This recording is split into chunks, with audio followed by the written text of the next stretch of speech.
નમસ્કાર વિદ્યાર્થી મિત્રો, ઇંગ્લિશ વિથ ગૌરવ સોલંકીમાં આપનું હાર્દિક સ્વાગત છે. અંગ્રેજી ભાષાને શીખવાની જે જર્ની છે એમાં આજે આપણે એક નવું આયામ એડ કરી રહ્યા છીએ. એ છે ડિસ્ક્રિપ્ટિવ ઇંગ્લિશ, વર્ણનાત્મક અંગ્રેજી. કે ભાષાને લખવી કેવી રીતે, અને એક્ઝામ્સની અંદર અલગ અલગ ફોર્મેટ્સ પૂછાય છે. એમાં જે પહેલું ફોર્મેટ્સ, એમાંનું એક ફોર્મેટ્સ આજે આપણે ડિસ્કસ કરવાના છીએ. એ છે પ્રેસિઝ રાઇટિંગ. એને મચાય છે પ્રેસી રાઇટિંગ. એસ તમારો સાયલેન્ટ હોય છે. Okay, precis writing. Precis writing એટલે એને ટૂંકાવું, લખાણને ટૂંકાવું, એને સંક્ષેપમાં લખવું. સંક્ષેપીકરણ, જેને આપણે ગુજરાતીમાં કહીએ. ગુજરાતી ફોર્મેટમાં પણ પૂછાય છે અને ઇંગ્લિશ લેંગ્વેજનું જે મેઇન્સનું પેપર હોય છે એમાં પણ આ પૂછાય છે પ્રેસી રાઇટિંગ. તમારી પીએસઆઈની એક્ઝામ હોય, ડીવાયએસ હોય, એસટીઆઈ, એકાઉન્ટ ઓફિસર કે જીપીએસસીની કોઈ પણ મેઇન્સ એક્ઝામિનેશન હોય, એની અંદર આ ફોર્મેટ અંગ્રેજી ભાષાના મેઇન્સના પેપરની અંદર તમને જોવા મળે છે. તો પ્રેસી રાઇટિંગની જરૂર શું પડે છે? એક હ્યુમન ટેન્ડન્સી છે કે જ્યારે પણ તમે કોઈ વાત કરતા હોય, કોઈ લખાણ તમે લખતા હોય, ત્યારે તમે એને ઓવર એક્સપ્લેન કરો છો. શું કરો છો? ઓવર એક્સપ્લેન કરો છો. ઓવર એક્સપ્લેનેશન હોય જ છે તમારા લખાણની અંદર. બીજું છે રિપીટેશન. ઓકે, રેપિટેશન પણ આપણા લખાણની અંદર બહુ જ હોય છે. તો પ્રેસી આ બંનેને હટાવે છે, આ બંનેને નકારે છે કે તમારું લખાણ ઓવર એક્સપ્લેન ના હોવું જોઈએ, કે વારંવાર એકની એક વાત કરો છો એ પણ ના હોવું જોઈએ, અને એક વાતને તમે એક હદથી વધારે ખેંચીને સમજાવો છો એ પણ ના હોવું જોઈએ. તમારું લખાણ કેવું હોવું જોઈએ? આના બદલે હોવું જોઈએ two the point. Two the point હોવું જોઈએ, એકદમ બ્રીફ હોવું જોઈએ, એકદમ ટૂંકમાં અને સંક્ષેપમાં, પ્રિસાઇઝ વેમાં તમારે લખવું જોઈએ. હવે આવું તમે ક્યારે કરી શકો? આવું તમે ક્યારે કરી શકો? જ્યારે તમને જે પેરેગ્રાફ આપવામાં આવ્યો છે એ પેરેગ્રાફને તમે સારી રીતે સમજો છો, સારી રીતે અન્ડરસ્ટેન્ડ કરો છો, સારી રીતે કોમ્પ્રિહેન્ડ કરો છો, પછી જ તમે એ લખાણને ટુ ધ પોઈન્ટ કહી શકશો. અન્ડરસ્ટુડ? તમારી લેંગ્વેજનું લેવલ શું છે એ માપવા માટેનું એકદમ બેસ્ટ હથિયાર છે. અને આ હથિયારનો યુઝ પીએસઆઈની મેઇન્સમાં પણ કરવામાં આવે છે, અને બીજી અનેક મેઇન્સમાં આ હથિયારનો એક્ઝામિનર દ્વારા ઉપયોગ કરવામાં આવે છે to check your in depth understanding of the English language.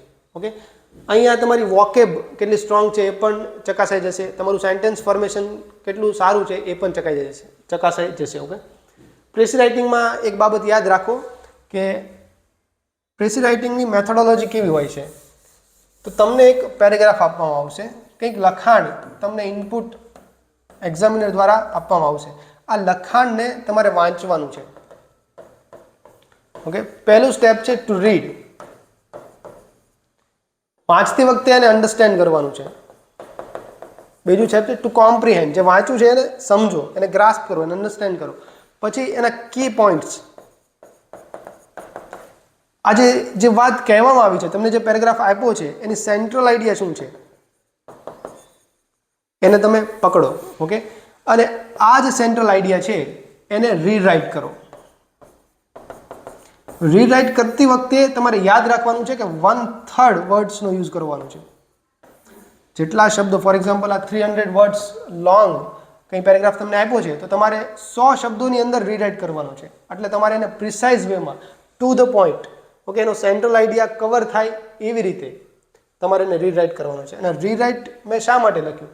કેમ કોપીડ એવું ના લખ્યું? એને કોપી નથી કરવાનું, એ સેન્ટેન્સ બેઠા નથી ઉઠાવવાના, રીરાઇટ કરવાનું છે. અગેન, ફરીથી તમારા શબ્દોમાં લખવાનું છે. શું? તમારા શબ્દોમાં.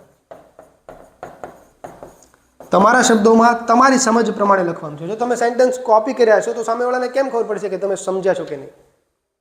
રાઈટ? એટલા માટે એ સેન્ટેન્સ કોપી કરવાની તમને ના પાડે. અને આ બધું કર્યા પછી તમે જે લખ્યું છે એને વન્સ અગેન એકવાર વાંચો કે મેં આ રીતે પ્રેસી કર્યું છે, અને ત્યારબાદ એને એક ટાઇટલ આપો. શું આપો? એક ટાઇટલ આપો, શીર્ષક આપો તમારા પ્રેસીને. એ સૌથી છેલ્લે કરીશું. ઓકે, કારણ કે એક સેન્ટ્રલ આઈડિયા તમને ખબર પડી જાય જ્યારે તમે પ્રેસી બનાવો ને ત્યાં સુધીમાં, અને પછી ટાઇટલ આપવું એ વધારે સુટેબલ રહેશે. તો ચલો, આ જ જે મેથોડોલોજી છે, આ જ જે કહેવાય ને જે વે ઓફ રાઇટિંગ ધ પ્રેસી છે, એને આપણે એક એક્ઝામ્પલ દ્વારા સમજીએ. અહીંયા તમને એક પેરેગ્રાફ આપ્યો છે, નાનો છે. એક્ઝામમાં આવો પેરેગ્રાફ તમને નહીં પૂછાય.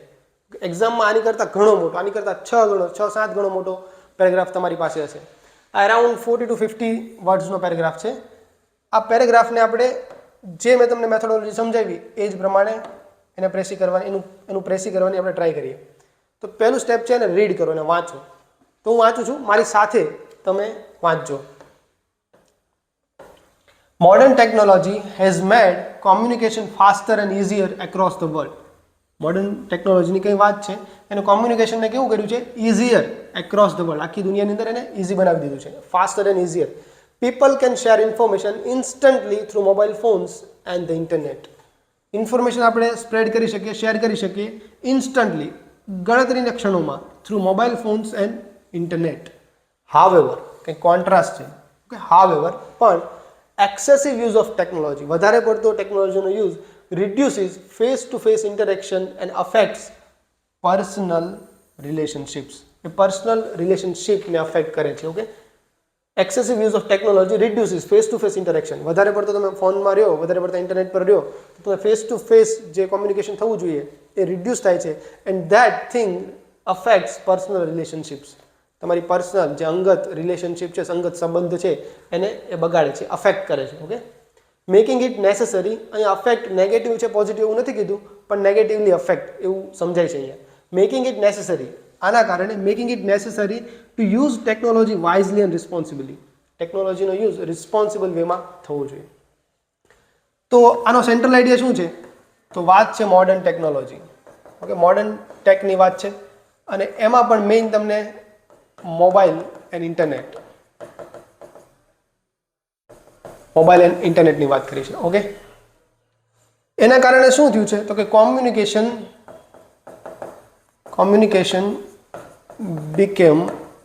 has become easier.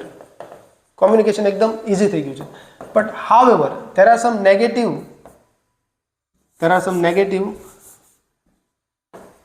effects. Okay, it negatively affects too. Negative effects પણ નેગેટિવ ઇફેક્ટ પણ એની છે. It affects negatively. However, it affects negatively. પછી શું કીધું? It affects negatively. તો આ નેગેટિવ ઇફેક્ટને દૂર કરવા માટે શું કીધું છે? કે રિસ્પોન્સિબલ યુઝ એ જરૂરી છે. This is must. Okay, it is necessary, essential છે રિસ્પોન્સિબલ યુઝ. તો જો આ એનો સેન્ટ્રલ આઈડિયા છે કે મોડર્ન ટેકનોલોજી છે, ખાસ કરીને મોબાઈલ અને internet, that has made communication very easier and faster. And તે તમારી પર્સનલ રિલેશનશિપ્સ છે એને નેગેટિવલી અફેક્ટ કરે છે. એટલા માટે આપણે એનો યુઝ રિસ્પોન્સિબલ વેમાં કરવો જોઈએ. ઓકે, તો આ તમે એક લોજિકલ ફ્લો આ પેરેગ્રાફ પરથી ડિરાઈવ કર્યો, અને હવે આ ફ્લોને તમારે તમારા શબ્દોની અંદર લખવાના છે. તો ચલો આપણે ટ્રાય કરીએ, શરૂ કરીએ કે મોડર્ન ટેકનોલોજી સચ એઝ, અહીંયા જ હું એને એક્ઝામ્પલ આપી દઉં, આગળ જે લખ્યા ને મોબાઈલ ફોન્સ નહીં, સચ as mobile phones and internet. Mobile phones and internet has made communication easier. Okay, easier એટલે જ લખવું, એ ફાસ્ટર અને ઇઝીયર એ બંને સેમ જ વસ્તુ છે, એને એકદમ સરળ બનાવી દીધું. Made communication easier, but its excessive use affects negatively on relationships. Personal રિલેશનશિપની જ વાત હોય. Okay, on relationships. But excessive use affects negatively on relationships. Thus, એટલા માટે, thus to ensure responsible use is necessary. Understood? તો આવી રીતે હું આખી વાતને in a to the point મેનરમાં લખી શકું છું. ઓકે, આ પેરેગ્રાફ ઇન ઇટસેલ્ફ નાનો છે, પણ એને હજુ પણ તમે નાનો કરી શકો છો કે modern technology such as mobile phones and internet has made communication easier, but its excessive use affects negatively on relationships. Thus, to ensure responsible use is necessary. એટલા માટે responsible use એ necessary બની જાય છે. Understood? હવે આ જ એક્સરસાઇઝને આપણે અત્યારે જે આ નાના પેરેગ્રાફ સાથે કર્યું, એ જ વસ્તુને આપણે 300 વર્ડ લોંગ પેરેગ્રાફ સાથે કરીએ. 300 શબ્દનો પેરેગ્રાફ અરાઉન્ડ 300 વર્ડ્સ તમને એક્ઝામની અંદર આપ્યા હશે. ઓકે, કોઈ પણ એક્ઝામની અંદર ઓછામાં ઓછા આટલા શબ્દો તો આપે જ છે.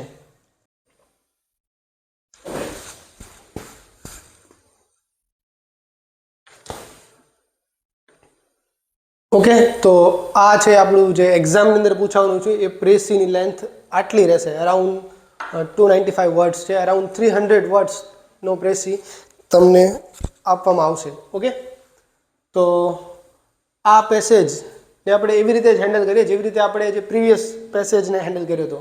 ઓકે, પહેલાં એને વાંચ્યો, એના સેન્ટ્રલ આઈડિયા મેં નીકાળ્યા અને સેન્ટ્રલ આઈડિયાના આધારે મેં એને રીરાઇટ કર્યો મારા શબ્દોમાં. ઓકે, તો એ જ વસ્તુ આપણે ફરીથી અહીંયા કરવાના છીએ અને આપણને ઇઝી રહે એટલા માટે મેં આ પ્રેસીને 3 ભાગમાં ડિવાઈડ કર્યો છે. તો આપણે 1 બાય 1 ત્રણેય પેરેગ્રાફને અન્ડરસ્ટેન્ડ કરીએ, એનો જે સેન્ટ્રલ આઈડિયા છે એને નીકાળીએ અને લાસ્ટમાં એને રીરાઇટ કરીએ. તો ચલો વાંચો. What happens when one person sends a message and another receives it. પ્રશ્ન પૂછો, પ્રશ્નથી શરૂઆત કરી કે શું થાય જ્યારે એક વ્યક્તિ મેસેજ આપે છે અને બીજો વ્યક્તિ મેસેજને રિસીવ કરે છે. First of all let us consider the nature of language. તો નેચર ઓફ લેંગ્વેજની અહીંયા વાત થઈ રહી છે.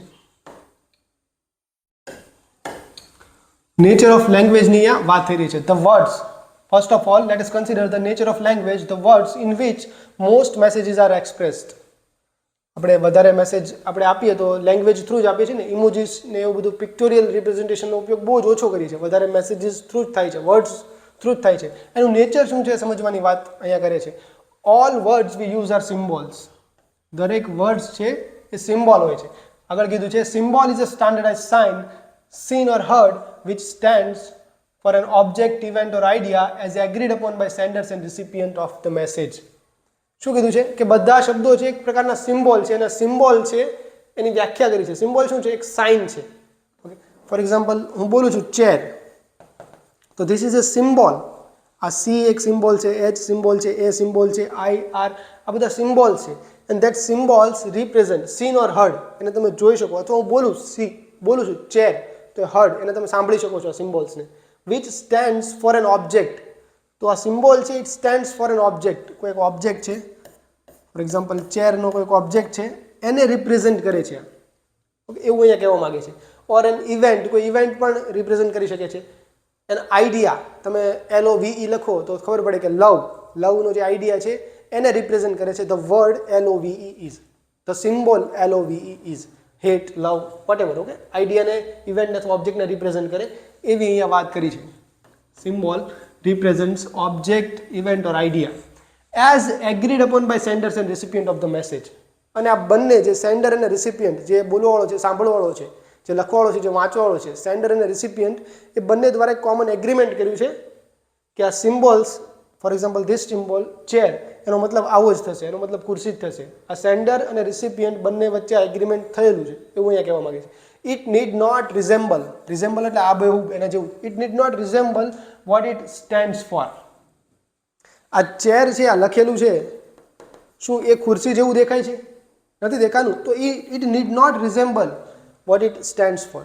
એ જેના માટે લખાયું છે એના જેવું જ દેખાય એવું જરૂરી નથી. It need not resemble what it stands for. Thus, એટલા માટે ધસ ઇટ ડિફર્સ, એ અલગ પડે છે. It differs from a pictorial representation. Pictorial representation એટલે કે તમારું ચિત્ર હોય તો એ તમારા જેવું જ દેખાય. હું હિમાલયની વાત કરું છું તો હું આવી રીતે હિમાલય લખી પણ શકું છું ને, હિમાલય. ઓકે, અને એક ઇમેજ પણ હોઈ શકે હિમાલયની. તો ઇમેજ છે હિમાલય જેવી જ છે, પણ જે લખું છું આ સિમ્બોલ છે, વર્ડ્સ છે, આ લેંગ્વેજ છે, it differs from a pictorial representation એવું કહેવા માંગે છે. ઓર ઇમિટેશન એટલે એનું કોપી કરવું, એ જ imitation. Such as portrait, street plan or organization charts. Understood? તો જે પહેલો પેરેગ્રાફ હતો એમાં તમને વાત કરી નેચર ઓફ લેંગ્વેજની. શેની? આનો સેન્ટ્રલ આઈડિયા તમારે કાઢવો હોય તો શું લખશો તમે? કે અહીંયા વાત થાય છે નેચર ઓફ લેંગ્વેજ. અને લેંગ્વેજ એટલે શું? વર્ડ્સ, બીજું તો શું હોય? ઓકે, અને આ શું છે? સિમ્બોલ્સ છે, એવું કીધું ને. આ સિમ્બોલ્સ છે અને આ સિમ્બોલ્સ શું રિપ્રેઝન્ટ કરે છે? તો કે ઓબ્જેક્ટ, આઈડિયા ઓર ઇવેન્ટ. અને હજી એક વાત આપણને કરી છે કે આ symbols do not resembles, they do not resembles what it stands for, what it stands, it do not resemble what it. અને હજુ એક વાત કરી છે કે આ સિમ્બોલ્સ છે they need not resemble what it denotes, કે એ જે દર્શાવી રહ્યું છે એના જેવું જ દેખાય એવું જરૂરી નથી. What it represents, what it stands for. Okay, કંઈ પણ લખી શકો. તો આ જે પેરેગ્રાફ છે એનો સેન્ટ્રલ આઈડિયા છે. અન્ડરસ્ટુડ. હવે બીજો પેરેગ્રાફ જોઈએ. A set of symbols agreed upon by two or more people is called code. હવે કે કોડની વાત કરી છે. શું વાત કરી છે? કોડ છે કે એ સેટ ઓફ આવા સિમ્બોલ્સનો એક સેટ લો. ઘણા બધા શબ્દો આવા લ્યો તમે, વર્ડ્સ આર સિમ્બોલ્સ કીધું ને, ઘણા બધા શબ્દો લો, ઘણા બધા સિમ્બોલ્સ લો અને એક સેટ બનાવો તો તમને કોડ મળે છે. ઓકે, એગ્રીડ અપોન એ બધા વચ્ચે એક કોમન એગ્રીમેન્ટ થયું છે by two or more people. By far the most important codes are those which form languages. Okay, and this codes form languages. જે સૌથી મોસ્ટ ઇમ્પોર્ટન્ટ કોડ્સ છે આ પૃથ્વી પર એ છે લેંગ્વેજ. ઓકે, લેંગ્વેજ સૌથી મોટો કોડ છે. તમે ગુજરાતી ભાષા છે તો આખી એક ગુજરાતી કોમ્યુનિટી છે એમને બધા જ શબ્દોનો મતલબ ખબર છે, એટલા માટે તમે આ કોડ દ્વારા વાતચીત કરી શકો છો. ઓકે, મેસેજની આપલે કરી શકો છો. આગળ શું કીધું છે? In any civilized language there is a primary code of spoken words. કોઈ પણ સિવિલાઇઝ લેંગ્વેજની વાત કરો તમે, કોઈ પણ સિવિલાઇઝ, એમાં એક પ્રાઇમરી કોડ હોય, ધેટ ઇઝ સ્પોકન વર્ડ્સ, કે તમે બોલીને કહો છો એ. ઓકે, ટ્રી, આપણે ગુજરાતી છીએ તો પેન, પુસ્તક, ચાવી, તો આ બધા શબ્દો આપણે બોલીએ છીએ. એ જ છે એનો પ્રાઇમરી કોડ, પહેલો કોડ. ઓકે, પ્રાથમિક કોડ. હવે આગળ કીધું છે કે there is also a secondary code of letters. આ પ્રાઇમરી કોડ સિવાય એક બીજો સેકન્ડરી કોડ પણ છે, secondary code of letters, alphabets. Okay, secondary code of letters and alphabets. બે કોડની વાત કરી હતી, પ્રાઇમરી કોડ અને secondary code. which can be combined to stand for speech sounds of the primary code. આ secondary code છે ને આને જ રિપ્રેઝન્ટ કરે છે. અન્ડરસ્ટુડ. આગળ કીધું છે આપણને એઝ ધ લેટર ટ્રી. આવી રીતનો ટ્રી કરીને લેટર છે એ કોને રિપ્રેઝન્ટ કરે છે? ટ્રી. આ જે બોલો છો ને, આ જે સાઉન્ડ છે ને એને, આ ટ્રી નામનું જે સાઉન્ડ છે ને એને રિપ્રેઝન્ટ કરે છે આ ટ્રી નામનો શબ્દ. હજુ આગળ કીધું છે નાઇધર ધ લેટર્સ, આ લેટર્સ પણ નહીં, નોર ધ સાઉન્ડ, કે ટ્રી નામનું સાઉન્ડ એ પણ નહીં, have any resemblance to what they denote a tree. અને આ બેમાંથી એક પણ આવું દેખાય છે? સાઉન્ડ તો ના જ દેખાય, ઓબ્વિયસ છે, પણ ટ્રી આ જે લખ્યું છે એ પણ આવું ટ્રી જેવું નથી દેખાતું. તો એ અગેન આ જ વાત કરીએ આગળ આપણને જે કીધું હતું ને પેરેગ્રાફમાં, need not resemble what they denotes. Understood. Same વાત એને રિપીટ કરી છે વિથ એક્ઝામ્પલ. તો આ બીજા મેસેજ, આ જે બીજો પેરેગ્રાફ છે એનો ક્રક્સ આવી રીતે તમે કાઢી શકો. હવે ત્રીજું પેરેગ્રાફ તમે વાંચો. વેનેવર લેંગ્વેજ ઇઝ યુઝડ, જ્યારે પણ ભાષાનો ઉપયોગ થાય છે, a sender must encode his message and recipient must decode it. જે સેન્ડર, જે બોલવાવાળો છે એના મેસેજને એન્કોડ કરે વિથ ધ વર્ડ્સ.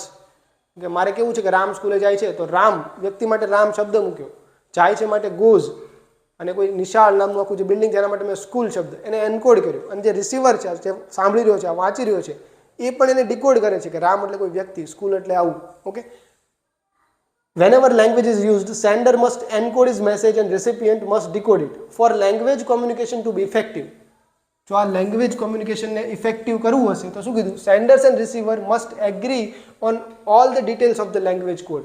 સેન્ડર અને રિસીવર બંને એગ્રી થવું જરૂરી છે. મારા મગજમાં સ્કૂલની જે ઇમેજ છે એના જ મગજમાં એ ઇમેજ માટે સ્કૂલ શબ્દ હોવો જરૂરી છે. ઓકે, બંને વચ્ચે કોડનું એક એગ્રીમેન્ટ થવું જરૂરી છે, ત્યારે જ તમે ઇફેક્ટિવ કોમ્યુનિકેશન કરી શકશો, એવું આ કહેવા માંગે છે. એક્ઝામ્પલ આપ્યું છે, if you go to France in ignorance of French code. જો તમે ફ્રાન્સ જાઓ અને તમને ફ્રેન્ચ કોડ એટલે ફ્રેન્ચ ભાષા તમને નથી ખબર, and meet people ignorant of English code, કે ત્યાં તમે એવા લોકોને મળો કે જેમને અંગ્રેજી નથી આવડતું. અહીંયા માની લીધું છે કે તમને અંગ્રેજી આવડે છે, અને એવા લોકોને મળો કે જેમને ઇંગ્લિશ નથી આવડતું. You have to resort to એટલે કે તમારે અંતિમ ઉપાય તરીકે ક્યાં જવું પડશે? Resort two gestures. જેસ્ચર એટલે હાવભાવ, હાથ અને ચહેરા દ્વારા તમે જે હાવભાવ આપો છો એને જેસ્ચર્સ કહેવાય. And attempts at direct representation of what you want to સે.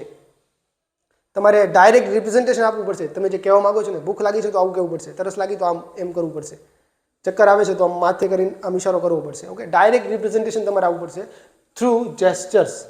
હાઉ, પણ આ જેસ્ચર્સ વિશે આગળ લખ્યું છે, હાઉ ઇનએડ્યુકેટ ધીસ કેન બી. આ કેટલું ઇનએડ્યુકેટ, કેટલું અપૂરતું છે, કેટલું અધૂરું છે કે આ જે મેથડ છે એ સારી નથી એવું કહેવા માંગે. How inadequate this can be is shown by story of English tourist.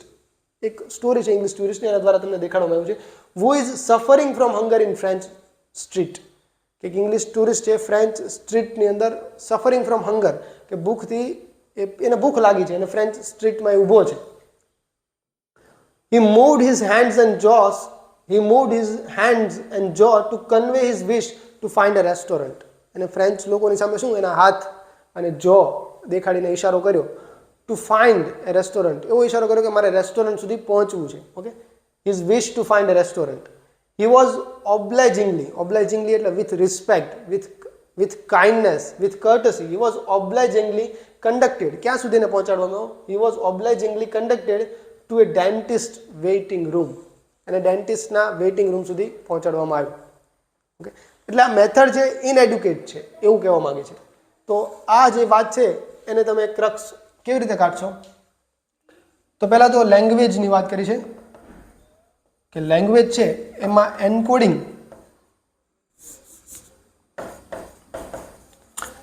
અને ડીકોડ થાય છે. એનકોડ કોણ કરે છે? તો કે સેન્ડર. અને ડીકોડ કોણ કરે છે? તો કે રિસીવર. ઓકે, જે સેન્ડર છે એ મેસેજને એનકોડ કરે છે અને જે રિસીવર છે મેસેજને ડીકોડ કરે છે. આગળ કીધું છે કે ઇફેક્ટિવ લેંગ્વેજ માટે કોમન એગ્રીમેન્ટ હોવું જોઈએ. Common agreement on codes. આ જે કોડ્સ તમે જે એનકોડ ડીકોડ કરો છો એનું કોમન એગ્રીમેન્ટ બંને વચ્ચે હોવું જોઈએ, સેન્ડર અને રિસીવર વચ્ચે. ત્યારે જ તમે ઇફેક્ટિવ કોમ્યુનિકેશન કરી શકો છો. ઇફેક્ટિવ કોમ્યુનિકેશન એટલે જે વાત તમે કહેવા માંગો છો એ જ કન્વે થાય, બીજી નહીં. અને જો આ નથી, ઇન એબ્સન્સ ઓફ ધીસ, જો આ નથી તો શું થશે? ઇન એબ્સન્સ ઓફ ધીસ તમારે જેસ્ચર્સ પર રિલે કરવું પડશે. હાથના હાવભાવ દ્વારા તમારે વાત કરવી પડશે. અને આ જે વાત છે એ ઇનએડ્યુકેટ છે. ઓકે, અને હજુ એક કે મિસલીડિંગ પણ છે. આ જે ફ્રેન્ચ જે ઇંગ્લિશ ટુરિસ્ટની વાત કરી એ પ્રમાણે મિસલીડિંગ પણ છે. અન્ડરસ્ટુડ? હવે આ જે ક્રક્સ કાઢ્યોમાં તમારે સ્ટોરી ને એવું એડ કરવાની જરૂર નથી. ઓકે, કારણ કે ઇરરેલેવન્ટ છે. જે મેઇન મેસેજ શું છે, શું કહેવા માગે છે આ વાત, એ જ તમારે લખવાની રહેશે. હવે આપણે ત્રણેય પેરેગ્રાફ જોયા અને ત્રણેય પેરેગ્રાફનો મેઇન જે સેન્ટ્રલ આઈડિયા છે એ આપણે ડિરાઈવ કર્યો. હવે આગળનું સ્ટેપ છે કે આ બધી વાત તમે લખી છે એને તમારા શબ્દોમાં લખવાની. આ વાત તમે જે સમજ્યા છો એને તમારા શબ્દોમાં તમારે કન્વે કરવાની છે. ઓકે, તો ચલો આપણે વન બાય વન એને સ્ટાર્ટ કરીએ. તો લખો the language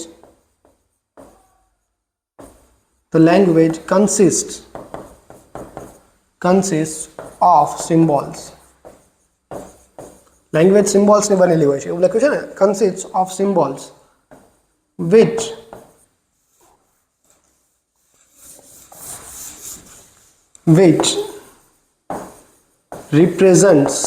represents a symbol શું represent કરે છે? object, event or idea, which represents objects, events or ideas, but it need not resemble what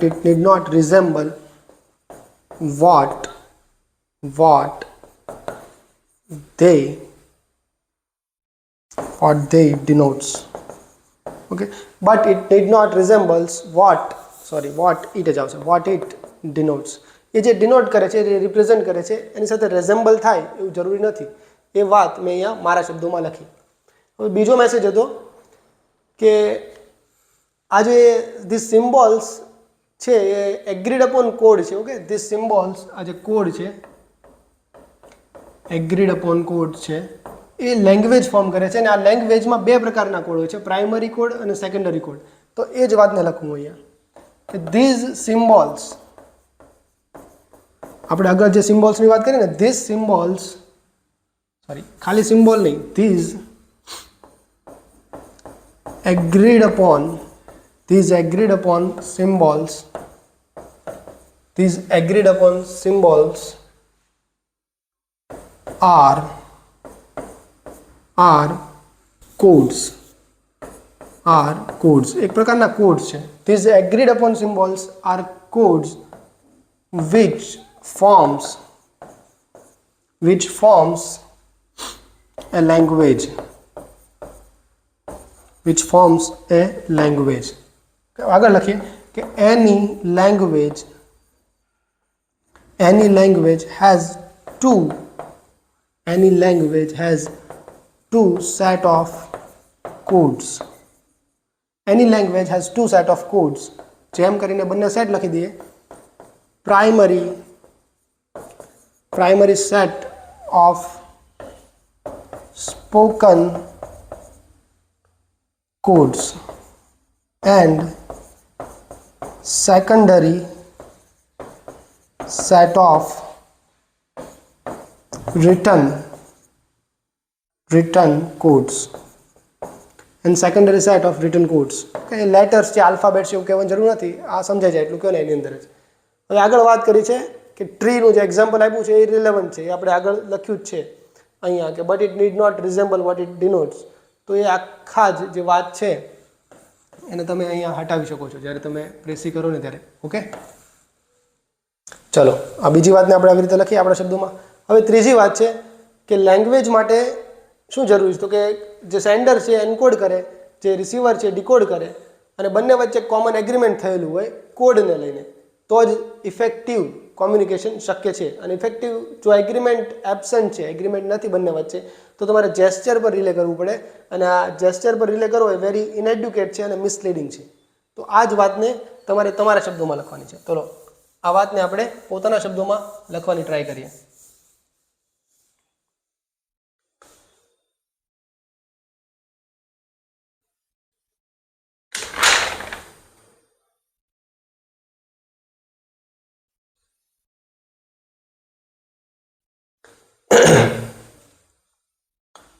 Communication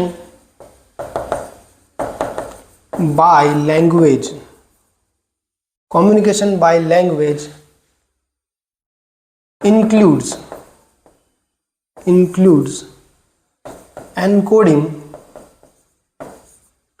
encoding by sender and decoding of code, પણ એ લખતો નથી, understood છે. Encoding by senders and decoding by receivers.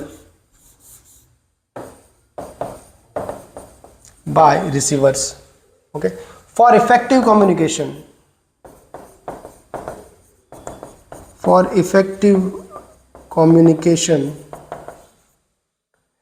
agreement on the codes agreement on the code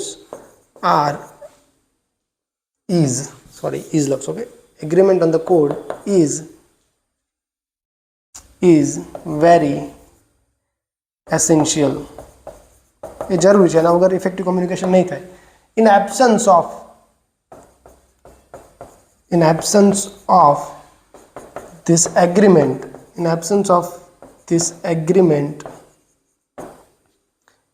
one has to relay